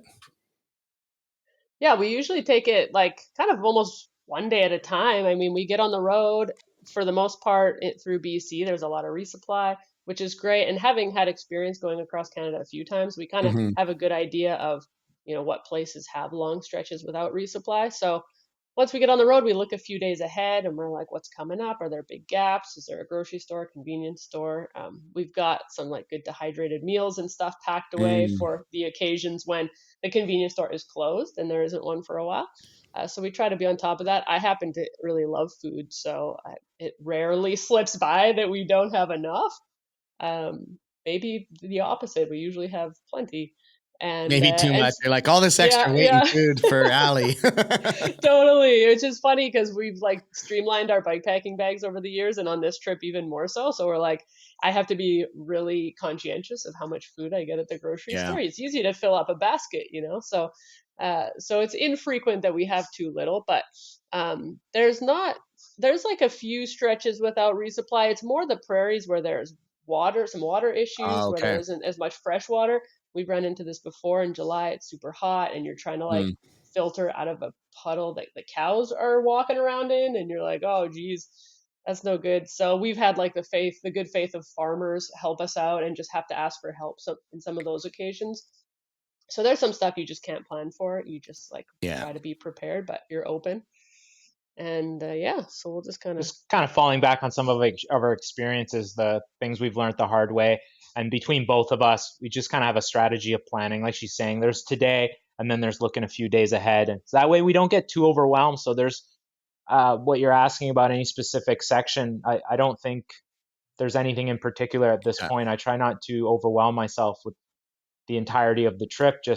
We just kind of look as we go, and we know British Columbia pretty well, the lay of the land, where the route goes through. So that'll be a good start to get us get the bodies back on the bikes and getting into that rhythm. Yeah, I guess if you worry too much about what's coming up, like all the time, you're not going to enjoy the moment. You kind of just spend your time worrying about what's going to be later, 2 weeks from now, and what's the point of that? There's no real sense, right? I had an interesting experience when we rode the EDT last year. Bikepacking.com's done this amazing job of building out a day-to-day itinerary. So they're like, this is probably how much you can do, and this is the resupply and some camp spots along the way. And we'd never had the experience before of having a route laid out like that with Oh, POIs okay. and all these suggestions. And I actually found that it was really challenging for me knowing what was coming, because then I started thinking about like, oh, what if that convenience store is not open? Or like, what are the hours of that Mm, store? And I was fixating on this weird thing. And I mean, it's my own neuroses, but instead of just like being open to whatever's going to show up and having faith something's going to come along, it was like the knowing kind of messed with me. So I was like, Matt's like, why don't you just stop reading the itinerary? I was like, that's a good that's a idea. good call. Yeah. You mentioned you like to eat and stuff, and you carry freeze dried stuff. I know we mentioned it previously. I think it's going to be cut out of that. But tell us about that sponsor. I know you guys have some food that you're going to be shipping ahead, and Yeah, we're super stoked. We traditionally eat just food that we can eat raw and doesn't need to be cooked, and that's great. We've got buff bison sticks on board, so they're hooking that up. It's like a non-refrigerated protein stick made of bison. It's super delicious, and sounds good. so they're going to ship that ahead. And Enter Cheese, which is a dehydrated cheese snack that also no refrigeration, just pure deliciousness. Tater Boost is another food brand we have on board. It's more like an instant mashed potato, but it's Okay. mixed with coconut oil. It's dehydrated, so you just add water and mix it up, and it's so fantastic.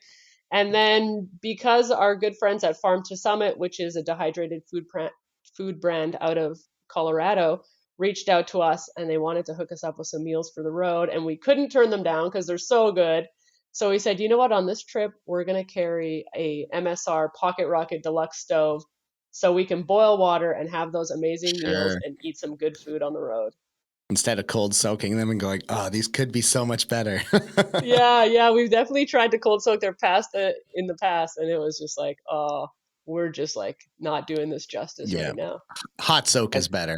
It's like a hot Yeah. tub and versus a cold tub.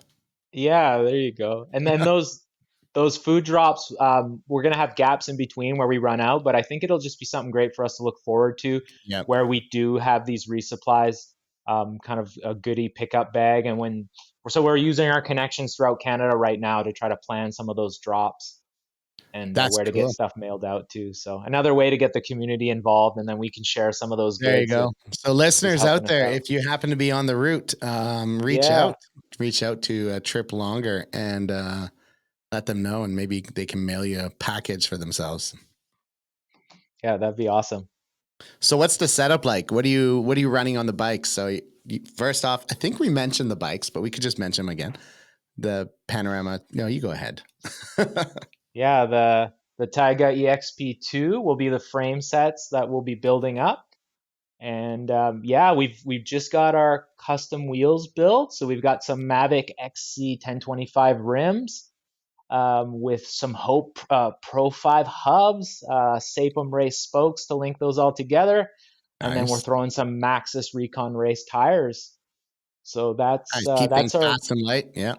yeah. So that's our wheel build that we'll be putting on there, and then we've got some Redshift components that we're Nice. excited about trying out. So Ali, I believe, is going to take the kitchen sink handlebar, and I've got the top shelf. Oh, okay. You got the So top shelf coming in. Yeah, I'm getting one in June, presumably. So oh, looking great. forward to that. Yeah, and I think I'd seen that you had the ShockStop Pro suspension stem.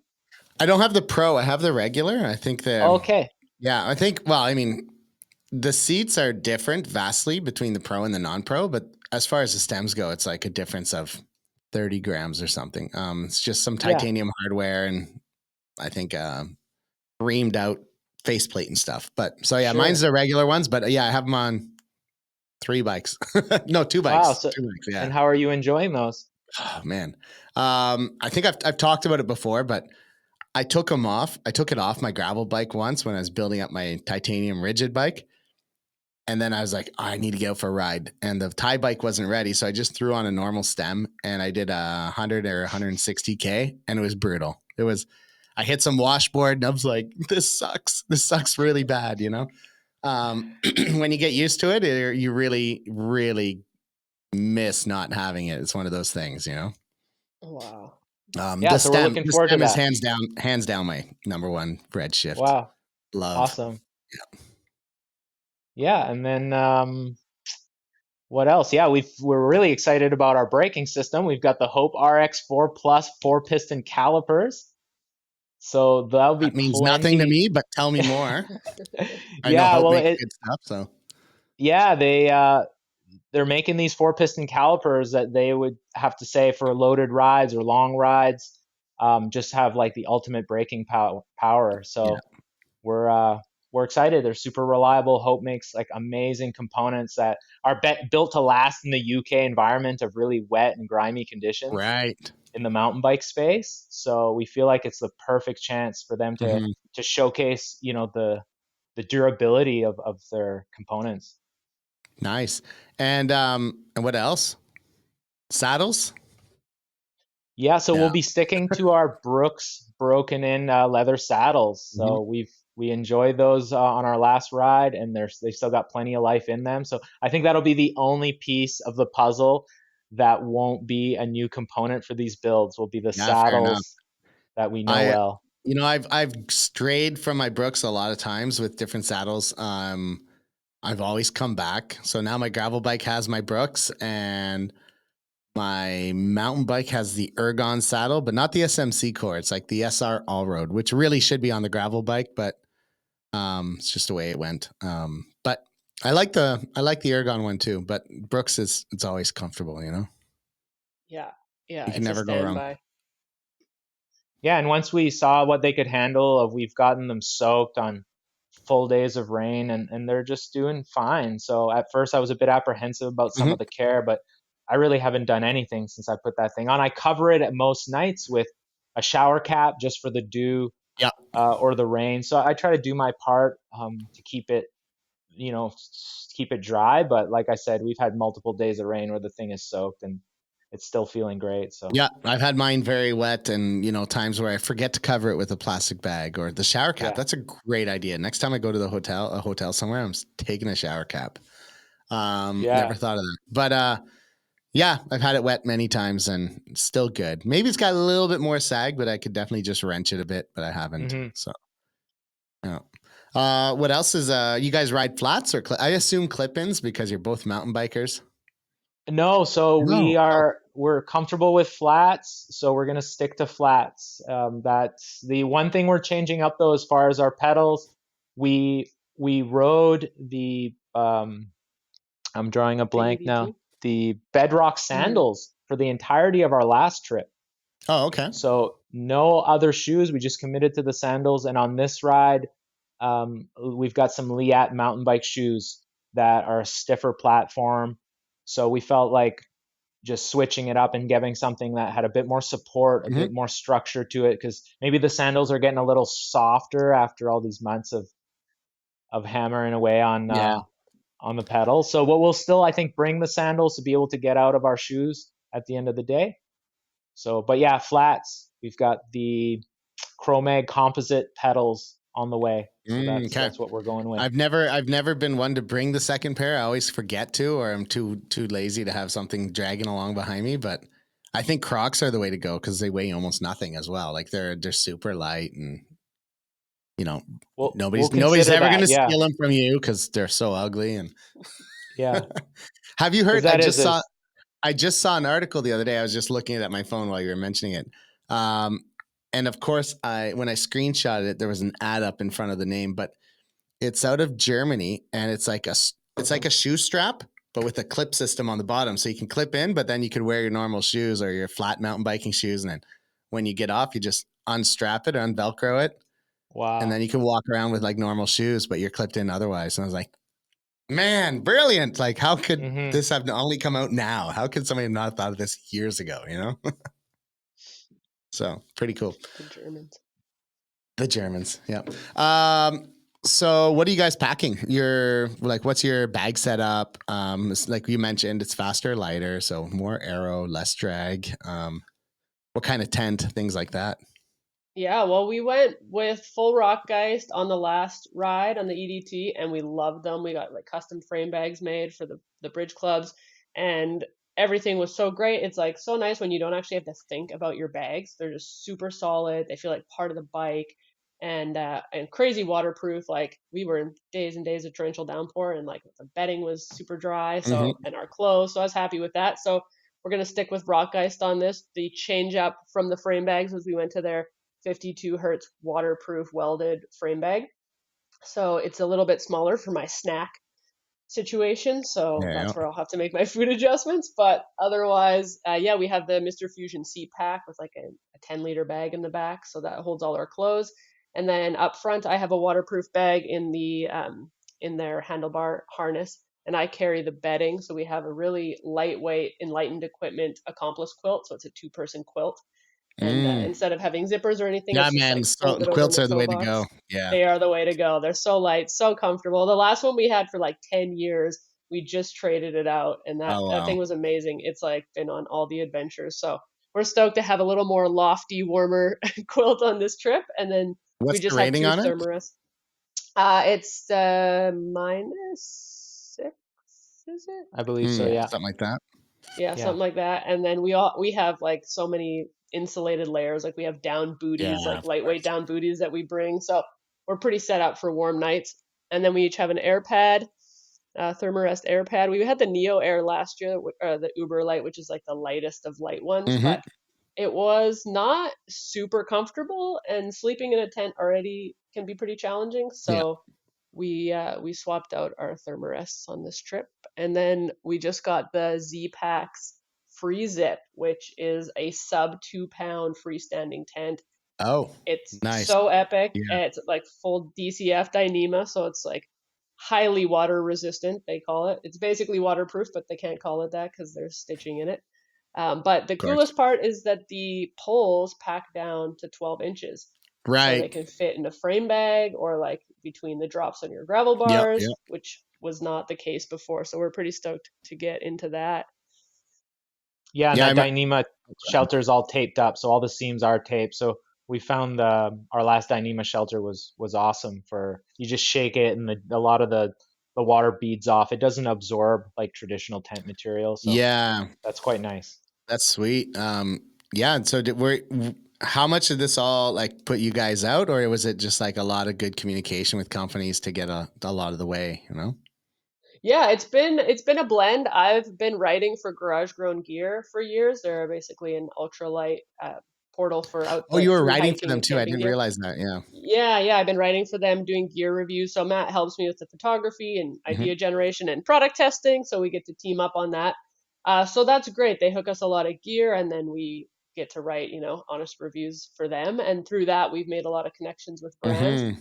And there's a lot of the through hiking world. A lot of the gear crosses over to the bikepacking world, and they're seeing it more and more. Yeah, I mean, a lot of the gear should cross over, but it doesn't always, because just there's a gap in the communication between the two worlds, right? That's right. I've had a chance to test out the Outdoor Vitals -20 quilt this winter. Wow. And so I'm just finishing up the review on that and stuff and trying to develop a new template for reviews and whatnot. And awesome like quilt. Like it was the first quilt I've used and I was like, man, why have I waited so long? It's so good, you know? But yeah, it's like people in the bikepacking world don't really use a lot of these companies because they're so stuck to the traditional, like Big Agnes, Thermarest, whatever, you know, like which are the known brands in bikepacking. So it's interesting. Yeah. Yeah, and I get it. I think there's a lot of trust and loyalty in those brands, and that's what we found with GGG. It's a lot of cottage industry brands, a lot of small makers, and people just simply don't know about them. Like I used to Mhm. go to Mac or Valhalla and just buy what they had on the shelves. It takes a little bit more work, but with Garage Grown Gear, we come from more bikepacking than through hiking, although we like long backpacking trips as well. So they're starting to move more and more into the bikepacking world, and we're pretty excited to be that bridge for people to be like, hey, Oh, that's cool. yeah, and to be able to highlight some of the small makers in the bikepacking space because there's so many, There bag are. makers that are amazing and frame builders and all that. So to be able to mesh those worlds is like really feels like a dream career for us.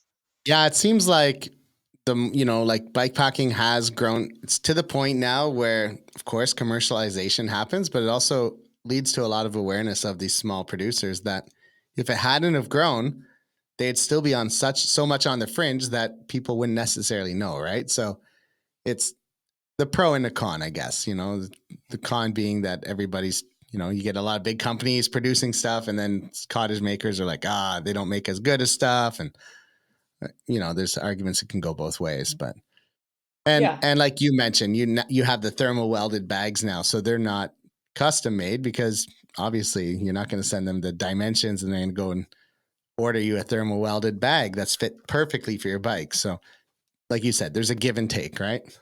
yeah, and we could have gone that route, but we just had such a short time span with custom bags. Like last year, we ordered them like 7 months in advance, Right. but with being like the route came out and we decided we were going to do this, Panorama came on board to partner. So we had a real short window of time. So we basically got the CAD drawings to Greg at Rock Guys. He measured them up for us and he was like, actually, this, small mountain, as is the mountain tour model, like fits the Panorama EXP2 like a glove. Perfect. So he's like, it's going to be like a custom bag. So we were super excited to hear that.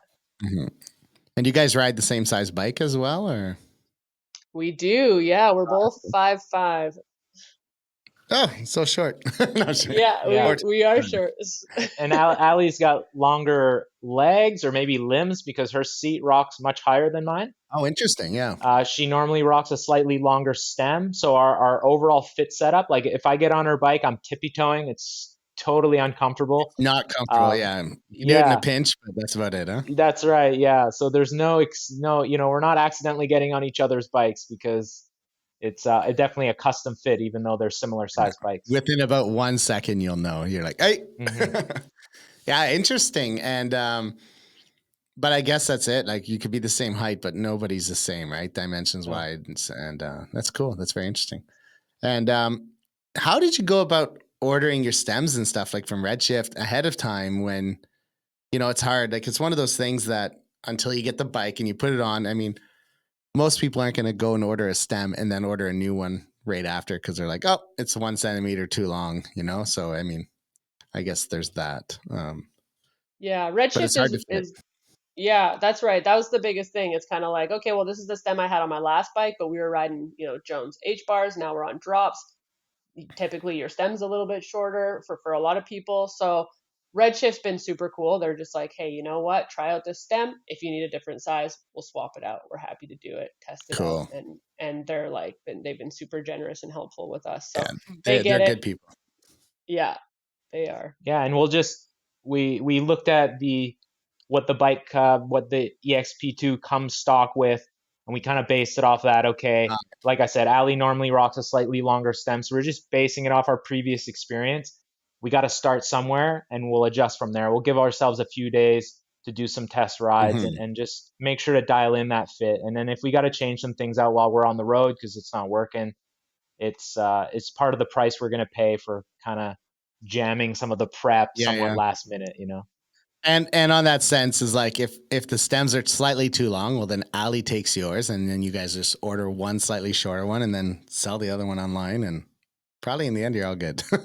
Yeah, it's all gonna work out. This is Yeah. it's coming together. It's like So the least important detail.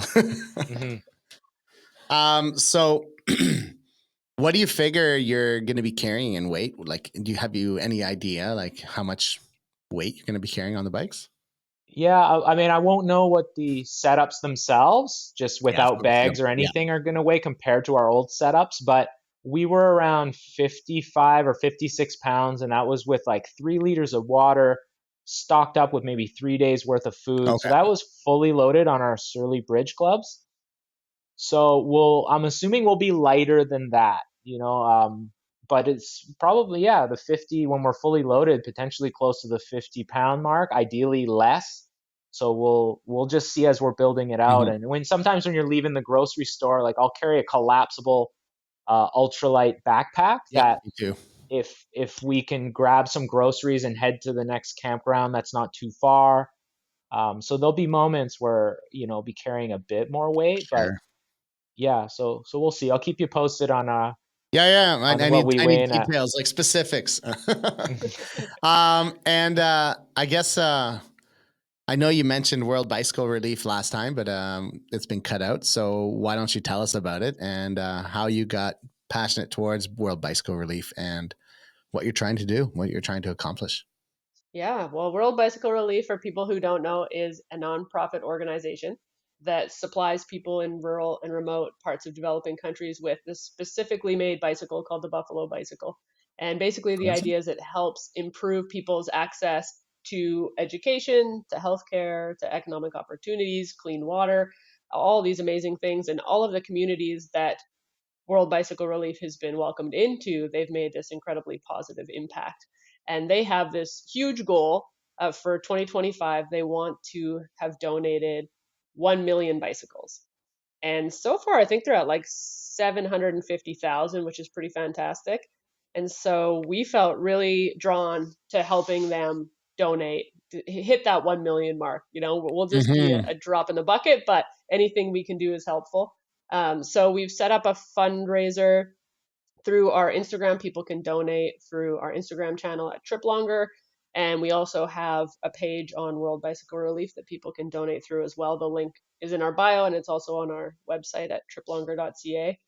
And we're also donating 10% of our profits from Trip Longer apparel that we sell on our website Oh, to nice. World Bicycle Relief as well. Yeah, so it's a little way of giving back in a way people can get a t-shirt or a hoodie or a hat Hmm. and still give a little bit of money to World Bicycle Relief. So yeah, we feel, I mean, the bicycle has been such a tool for freedom and Yeah. empowerment in our lives. And we've seen through all the videos and talking to the people at World Bicycle Relief how passionate they are and how much this has improved people's lives and empowered communities that we just feel so motivated to be a part of it, and we feel blessed that we stumbled across it and we get to contribute. Nice. And I just pulled up the bike picture and it's a pretty rad looking little bike. It's like it looks well made, like it looks like it will survive um the abuse that comes to a bike over some years and Yes. not just fall to pieces, like a CCM or something. Yeah, it's a rugged off-road bike, and they train mechanics in the communities, and they have access to spare parts and stuff. And the gentleman we were speaking to went on a tour somewhere, I forget where he was, and he ran into a bike that he figured was like 13 years old. One of them ones from years back that was still some little kid was cruising by on it, and you could tell by the style of seat that they no longer use how Oh wow, old okay. roughly the bike was. So yeah, they're rugged bikes, and they do the job for rugged terrain and rugged places. So Awesome. And what else? I know you have a few sponsors you might want to mention and talk about that we, just to get them out there and get them heard and share the Yeah, appreciation. totally. Yeah, we're feeling super blessed to have so many great brand partnerships on board for the ride. Obviously, Panorama Cycles is a huge partner for the tour. We've been blessed to connect with NRG Enterprises, which is a Canadian cycling parts distributor in Canada here, and they've helped us secure support with Mavic, Maxis, Leat, Hope, Orange Seal. So that was huge for us. And then Bivo Bottles out of Vermont, they make amazing stainless steel Yep. bottles. So we're stoked to be ditching the plastic on this ride, and excited about those. And then of course Redshift has helped us out. Outdoor Research came in huge, kitting us out, rain gear, sun gear, riding layers. Like, So critical, and it's so expensive for good stuff. So it's so good to have like totally. a great company Yeah. like that have your back, you know? Yeah, and we're feeling pumped. They're like breaking into the bike space a little bit more. We've seen them in bike travel in the world before, people riding the Outdoor Research gear and really loving it. And so it's cool to see them kind of trying to make their mark in the bike space, and we're glad that we Mm-hmm. can bring it over into bike travel a bit. And then yeah, of course our food brands, couldn't do it without our food brands. We've got Tater Boost and Buff and Cheese and Farm to Summit. So yeah, those are the big players that are helping support us on the ride so far, and we're feeling really grateful for everybody's help. That's pretty wicked. Yeah. Outdoor Research, not too long ago, maybe last year, the year before, came out with their some of their bike clothes, right? Hmm. How do you like Yeah, it? the Like freewheel I know you collection. have it, and I've saw your pictures. So how does it feel? Yeah, I've got the long sleeve like mountain bike jersey, and it's feeling great. I'm really enjoying the feel of it so far. Even when it's got a really nice articulated kind of shoulder for when I'm reaching out on my bars, and Yeah, I yeah, guess that's like one of the overall. difference from like traditional hiking stuff to mountain biking or Hmm. biking is like the concept that when you lean forward, you know your shirt's going to pull up on the back and your sleeves are going Hmm. to shrink on you, and so it's like good design is needed, right? Yeah, it's pretty thoughtful. They've got it like a bit longer in the back, and like Matt said, articulated through the arms. The Yep. women's cuts are amazing. They're super flattering. A lot of times you'll get the women's stuff is this like just over the top, like It's like an super afterthought, right? 70. Yeah, exactly. And so yeah, it's clear that they got a good design team going on there, and it's so nice to start a ride with fresh rain gear and just feel like you are ready to embrace all the elements, and we're gonna see it all, so it feels really good to be ready for it. Yeah, that's awesome. I'm super stoked for you guys. I'm so glad Thanks. we got together tonight to re-record this little segment, and Yeah, thanks, we Chris. made it longer. We put a little more time because I know last time I was like my mind was thinking about the noise I was hearing in the background, and it was hard for me to like be engaged. I was losing it because I was like I could hear things. I'm like, oh no, what's going on? What's going on? Like, how am I going to fix this? Try to keep Hmm. smiling, like. So I'm so glad that you haven't got your bikes and you're not gone yet. No. That was a good practice round for us, so we appreciate you having us back. Yeah. So it was good. And definitely, like I said before, when you guys make it this way through Chelsea area or Ottawa, come by.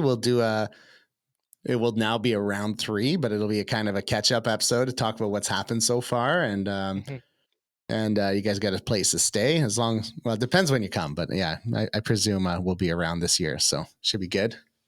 Cool. My Yeah, the Ottawa mother-in-law, my bikepacking. mother-in-law will be here, so she will cook up some amazing Persian food.